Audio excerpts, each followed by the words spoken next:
तो दोस्तों, आखिरकार 12 दिन की लड़ाई के बाद इजराइल और ईरान के बीच सीज फायर हो गया है। बड़ा सवाल हर किसी के जहन में यह है कि आखिर इस वॉर का हासिल क्या हुआ है। इस युद्ध में जीत किसकी हुई है? क्या इजराइल ने अपने सारे गोल्स अचीव कर लिए? क्या ईरान अब वाकई न्यूक्लियर बम बनाना छोड़ देगा? और क्या अमेरिका और ईरान के बीच रिश्ते नॉर्मल हो पाएंगे? ये कुछ ऐसे सवाल हैं जिसके जवाब पूरी दुनिया जानना चाहती है। हम कोशिश करेंगे अगले कुछ मिनटों में 12 दिन की इस लड़ाई के एक एक एंगल की जानकारी आपको दें। वीडियो पसंद आए तो इसे अपने दोस्तों से जरूर शेयर करना और चैनल को भी सब्सक्राइब करना। सबसे पहले बात करते हैं सीज फायर की। तो हुआ ये कि 24 जून की सुबह अमेरिका के बड़बोले राष्ट्रपति अमेरिकी social media handle truth social पर उन्होंने लिखा कि आखिरकार इजराइल और ईरान में सीज फायर हो गया है। ट्रंप ने इजराइल और ईरान दोनों देशों का एक तरह से मजाक उड़ाते हुए ये लिखा कि ये दोनों देश एक साथ मेरे पास आए और बोले कि हमें पीस चाहिए। मैंने कहा, इससे अच्छी बात मिडिल ईस्ट के लिए और क्या हो सकती है। ट्रंप ने ईरान का भी मजाक उड़ाते हुए लिखा कि ईरान सरकार का बहुत बहुत धन्यवाद जो उसने कतर में हमारे मिलिट्री बेस पर हमला करने से पहले हमें इसकी जानकारी दे दी। ईरान ने जो 14 मिसाइल्स हम पर दागी थी उनमें से हमने 13 को हवा में ही खत्म कर दिया। एक मिसाइल जो रास्ता भटक गई थी उसे हमने नहीं मारा और वो अपने आप नीचे गिर गई। ऐसा लिखकर एक तरीके से ट्रंप ने यह प्रूव करने की कोशिश की है कि हमारे सामने ईरान की कोनो औकात नहीं है। उसने सिर्फ दिखावे के लिए हम पर अटैक किया था, लेकिन हमने उस अटैक की हवा निकाल दी। ये ट्रंप बोलना चाह रहे थे। इसके बाद ट्रंप ने कुछ और बकवास की और ये लिखा कि अब इन दोनों देशों के बीच सीज फायर हो गया। लेकिन तभी अमेरिका के ही एक बड़े न्यूज चैनल CNN ने ट्रंप के इस झूठ की पोल खोल दी। CNN ने एक डिप्लोमेट के हवाले से यह बताया कि ईरान और अमेरिका में ये सीज फायर करवाने में कतर के शेख का बड़ा रोल रहा है। खबर यहां तक है कि जो ट्रंप ईरान और इजराइल में सीज फायर करवाने का दावा कर रहे हैं, खुद उस ट्रंप ने कतर में अमेरिकन बेस पर ईरानी हमलों के बाद कतर के शेख से रिक्वेस्ट की थी कि अमेरिका और ईरान में सीज फायर करवा दो, जिसके बाद कतर के प्राइम मिनिस्टर शेख मोहम्मद अल थानी ने ईरानी हुकूमत से बात की। ईरान ने जब इस पर अपनी रजामंदी दी तब जाकर यह सीज फायर पूरा हुआ है। मगर ट्रंप तो ट्रंप है। उन्होंने खुद ही सोशल मीडिया पर जाकर ढिंडोरा पीट दिया कि हमने सीज फायर करवाई है। लेकिन ट्रंप के सीज फायर के अनाउंसमेंट के कुछ देर बाद ईरान ने यह साफ कर दिया है कि हमने ऐसे किसी सीज फायर पर साइन नहीं किया है। इसके बाद इजराइल ने बताया कि ट्रंप की इस पोस्ट के बाद ईरान की तरफ से इजराइल पर 6 बैलिस्टिक मिसाइल्स दागी गई है। इनमें से कुछ मिसाइल्स इजराइल के रेजिडेंशियल कॉम्प्लेक्सेस में गिरी हैं, जो उस अटैक में 5 इजरायली लोगों की मौत हो चुकी थी। पूरी बिल्डिंग ताश के पत्तों की तरह भरभराकर नीचे गिर चुकी थी। मलबे से लोगों को निकाला जा रहा था। मगर इससे पहले इजराइल इस हमले का जवाब देता, तब तक ट्रंप ने एक और पोस्ट करके लिख दिया कि अब सीज फायर लागू हो चुका है। मैंने दोनों देशों से मैं ये कह रहा हूं कि कोई भी इसका वायलेशन ना करे। बस फिर क्या था? इसके बाद पहले नेता न्याया के ऑफिस की तरफ से पोस्ट आई और फिर इजरायली आर्म फोर्सेस की तरफ से भी पोस्ट आ गई। दोनों ने जो स्टेटमेंट इशू किया है उसमें साफ लिखा है कि हमने इस ऑपरेशन में जो भी सेट टारगेट्स थे वो अचीव कर लिए हैं। हमने ईरान के न्यूक्लियर साइट्स को तबाह कर दिया है, ईरान के न्यूक्लियर साइंटिस्ट को मार दिया है, उनके मिलिट्री कैपेबिलिटीज को बर्बाद कर दिया है। बावजूद इसके हम पूरी तरह से अलर्ट मोड पे हैं। अगर ईरान की तरफ से कोई भी बदमाशी की गई तो इजराइल इसका करारा जवाब देगा। फिर ईरानी मिलिट्री की तरफ से भी स्टेटमेंट आया जिसमें उन्होंने कहा कि हमने यहूदी सरकार से लड़ने में जो ताकत दिखाई है उसने हमारे दुश्मन को इस सीज फायर के लिए मजबूर कर दिया है। ये इस्लाम की ताकत है। अगर इजराइल ने किसी भी तरह का अग्रेशन दिखाया तो उसको इसी तरह का करारा जवाब दिया जाएगा। जब डोनाल्ड ट्रंप से यह पूछा गया कि यह सीज फायर कब तक रहेगा तो उनका जवाब था, हमेशा के लिए क्या? सच में अब ईरान और इजराइल में परमानेंट सीज फायर हो गया है। क्या ये दोनों देश आपस में कभी नहीं लड़ेंगे? देखिए, 12 जून को जब इजराइल ने 100 से ज्यादा एयरक्राफ्ट्स के साथ ईरान पर हमला किया था तो पूरी दुनिया हिल गई थी। पहले दिन के हमले में इजराइल ने ईरान के 6 न्यूक्लियर साइंटिस्ट, ईरान मिलिट्री की पूरी टॉप कमांड और ईरान के 3 न्यूक्लियर साइट्स पर हमला कर दिया था। ऐसा लग रहा था कि पहले हमले में ही ईरान का गेम हो गया है। उसके अगले कुछ दिनों में इजराइल ने ईरान के एयर बेसेस पर पूरी तरह सुप्रीमेसी अचीव कर ली, उनके एयर डिफेंस सिस्टम्स को बर्बाद कर दिया। तेहरान में हर बड़ी सरकारी इमारत, हर मिलिट्री ठिकाने को इजराइल ने बर्बाद कर डाला। फिर रही सही कसर 22 जून की सुबह हुई। जब अमेरिकन स्ट्राइक ने इस कसर को पूरी की अटैक कर दिया। अमेरिकन B-2 बम्बर्स ने ईरान की 3 बड़ी न्यूक्लियर साइट्स पर क्लस्टर बम्स गिराकर उसे बर्बाद कर डाला। क्या इजराइल और अमेरिका ने ईरान को घुटनों के बल ला दिया? क्या इजरायली और अमेरिकन हमलों के बाद ईरान अपने न्यूक्लियर प्रोग्राम को कभी दोबारा शुरू नहीं कर पाएगा? तो दोस्तों, इसका जवाब है नहीं। दरअसल अमेरिका और इजराइल के ईरान पर अटैक करने की सबसे बड़ी वजह यही थी कि ईरान चोरी छिपे न्यूक्लियर बम बना रहा है। मगर खुद अमेरिकन एक्सपर्ट्स ये दावा नहीं कर रहे हैं कि अमेरिकन अटैक के बावजूद फॉर 2 साइट्स पूरी तरह बर्बाद हो चुकी है। ईरान तो ये बोल ही रहा है कि हमारा सारा इंफ्रास्ट्रक्चर इंटैक्ट है, हमने जरूरी कंपोनेंट्स को पहले ही वहां से मूव कर दिया था।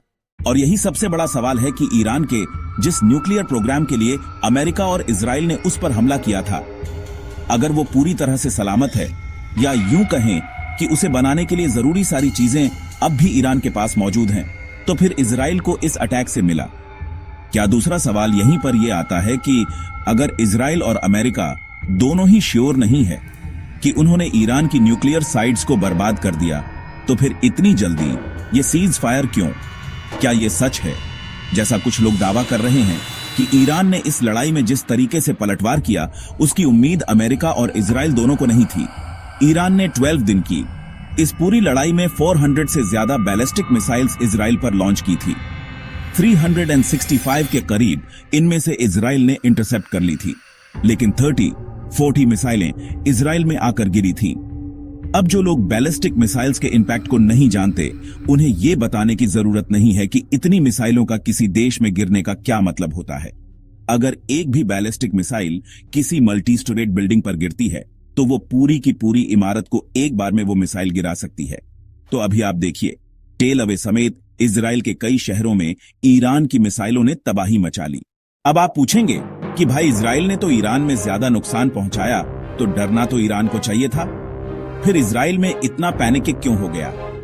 इसे आप ऐसे समझो ना कि इजराइल में एक इलेक्टेड गवर्नमेंट है, वो फर्स्ट वर्ल्ड कंट्री में आता है, और किसी भी फर्स्ट वर्ल्ड कंट्री में इस तरह मिसाइलों का घरों पर गिरना, लोगों का मरना कोई नॉर्मल बात नहीं है। ऐसे हर एक हमले के बाद पब्लिक प्रेशर भी बढ़ता है, पॉलिटिकल प्रेशर भी बढ़ता है। दूसरा पॉइंट, ईरान के हमलों के बीच ये खबरें भी लगातार आ रही थी कि इजरायली एयर डिफेंस सिस्टम के पास ऐसे हमलों को रोकने के लिए सिर्फ कुछ ही दिनों का असला बचा है। दूसरी तरफ ईरान लगातार ये क्लेम कर रहा था कि भाई, हम तो 2 महीने से 6 महीने तक की लड़ाई का माल लेकर बैठे हैं। अब मैं ये नहीं कह रहा कि 15 दिन लड़ाई और चलती तो इजराइल हथियार डाल देता। हालत तो ईरान की ज्यादा खराब थी। हर दिन उसके एयर बेसेस तबाह हो रहे थे, उसके फाइटर जेट्स को टारगेट किया जा रहा था, उनके 1/3 से ज्यादा मिसाइल लॉन्चर्स बर्बाद हो चुके थे। बस ये हम जरूर कह सकते हैं कि ईरान ने जिस तरह का अटैक इजराइल पर किया, उससे इजराइल और अमेरिका दोनों ओवरवेलेंट हो गए। उन्हें साफ समझ आ गया है कि ये लड़ाई कुछ दिन और चलेगी तो बहुत मुश्किल हो जाएगी।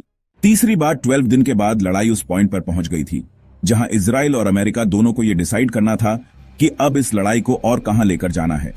हम एक पल के लिए मान भी ले कि दोनों कंट्रीज श्योर हो गई थी कि हां भाई, हमने ईरान की न्यूक्लियर साइट्स को तबाह कर दिया।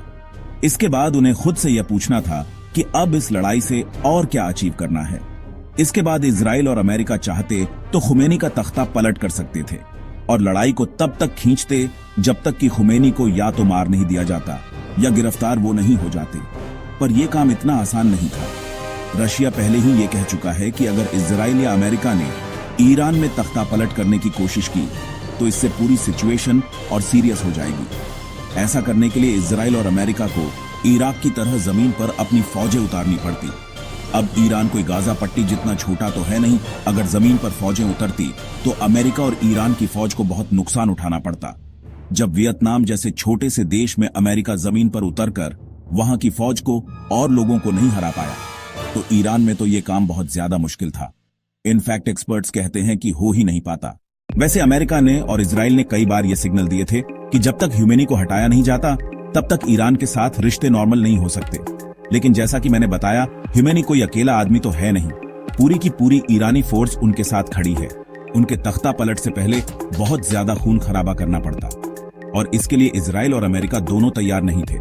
इजराइल को हर दिन ईरानी मिसाइलों को इंटरसेप्ट करके गिराने में $300 मिलियन खर्च करने पड़ रहे थे। ऊपर से अगर ईरान स्टेट ऑन ऑलमोस्ट को ब्लॉक कर देता तो पूरी दुनिया में तेल के दाम बढ़ जाते। ये बात व्यापारी ट्रंप को हरगिज कबूल नहीं होती। वॉर में कितना खर्चा होता, आप इसका अंदाजा इसी बात से लगाइए कि ईरान में न्यूक्लियर साइट पर बम गिराने के लिए यूएस ने जिन B-2 बम्बर्स को भेजा था, उन 7 बॉम्बर्स को यूएस से ईरान तक आकर जाने में 320 करोड़ से ऊपर का खर्चा आया। और ये हम सिर्फ एयर फ्यूल की बात कर रहे हैं, इसमें उन बमों की कॉस्ट तो जोड़ी नहीं गई है। इसलिए इन दोनों मुल्कों को लगा कि भाई अभी के लिए ईरान को इतना सबक देना ठीक है और खुमैनी को हटाने का प्लान अभी टाल देना चाहिए। इजराइल और अमेरिका तो क्लेम कर रहे हैं कि उनके जो टारगेट्स थे उन्होंने अचीव कर लिए हैं, पर सवाल यह है कि अब ईरान क्या करेगा। क्या सच में ईरान अमेरिकन प्रेशर में न्यूक्लियर बम नहीं बनाएगा? तो इसका भी जवाब है नहीं, बल्कि इस 12-13 दिन की लड़ाई में ईरान को यह अच्छे से समझ में आ गया कि भैया अगर हमें सरवाइव करना है तो जल्द से जल्द न्यूक्लियर बम बनाना ही होगा। इसलिए ईरान न्यूक्लियर बम बनाने के अपने काम को और तेज कर देगा। और कोई हैरानी नहीं होगी कि इस काम में रशिया और चीन पर्दे के पीछे खुलकर उसकी मदद करेंगे। अब तक होता यह था कि international atomic energy agency Iran के न्यूक्लियर प्रोग्राम पर नजर रखती और ये चेक करती थी कि कहीं ईरान न्यूक्लियर बम बनाने की प्लानिंग तो नहीं कर रहा। अब इस वॉर से होगा ये कि ईरान IAEA को अपने देश में घुसने नहीं देगा, अपने न्यूक्लियर प्रोग्राम को और गुप्त तरीके से अंजाम देने की कोशिश करेगा। और चौथी और सबसे इंपॉर्टेंट बात, क्या ईरान इजराइल को लेकर अपनी सोच बदलेगा? क्योंकि इजराइल अब तक ये इल्जाम लगाता है कि ईरान हुती, हिजबुल्लाह और हमास के जरिए उस पर हमले करवाता है। ऐसे में सवाल ये है कि क्या ईरान अब ये करना बंद कर देगा? तो इसका भी जवाब है नहीं, बिल्कुल नहीं। हालांकि इजराइल ने हमास और हिजबुल्लाह को लगभग खत्म कर दिया है, लेकिन इस बात की पूरी उम्मीद है कि ईरान इन प्रॉक्सीज के जरिए इजराइल को लगातार लड़ाई में उलझा कर रखेगा। तो एंड में सवाल यह है दोस्तों कि अगर ईरान अपना न्यूक्लियर प्रोग्राम भी जारी रखेगा, वो इजराइल के खिलाफ प्रॉक्सी वॉर को भी हवा देता रहेगा, तो इन 12 दिनों की लड़ाई में इजराइल और अमेरिका को मिला। क्या इस पर हम इतना ही कह सकते हैं दोस्तों कि इजराइल उन देशों में से है जो अपने दुश्मन से 10 कदम आगे की सोच रखता है। कहने को तो दोनों देशों में सीज फायर हो गया है, लेकिन मैं ये नहीं मानता कि ये लड़ाई कभी खत्म होगी। ये सीज फायर भारत और पाकिस्तान के सीज फायर जैसी ही है। दोनों देश अब भी अलर्ट मोड पे है। इजराइल 1 सेकंड के लिए भी ईरान से नजर नहीं हटाएगा। दूसरी तरफ ईरान भी जल्द से जल्द चोरी छिपे न्यूक्लियर बम बनाने की कोशिश करेगा। मतलब कोई भी साइड झुकने वाली नहीं है। इसलिए कोई हैरानी नहीं होगी कि अगर बहुत ही जल्द ये लड़ाई किसी और फॉर्म में हमें देखने को मिले। पर फिलहाल अभी के लिए एक इंटरवल तो हो गया है। बाकी आप बताइए, आपको क्या लगता है ईरान और इजराइल की इस लड़ाई में आखिर कौन किस पर भारी पड़ा? जीत किसकी हुई? जो भी हो, आपकी राय कमेंट करके हमें जरूर बताएं। वीडियो सही लगी हो तो इसे अपने दोस्तों से भी जरूर शेयर करिएगा। हमारे चैनल को भी सब्सक्राइब करिएगा। फिलहाल के लिए थैंक यू फॉर वॉचिंग। जय हिंद।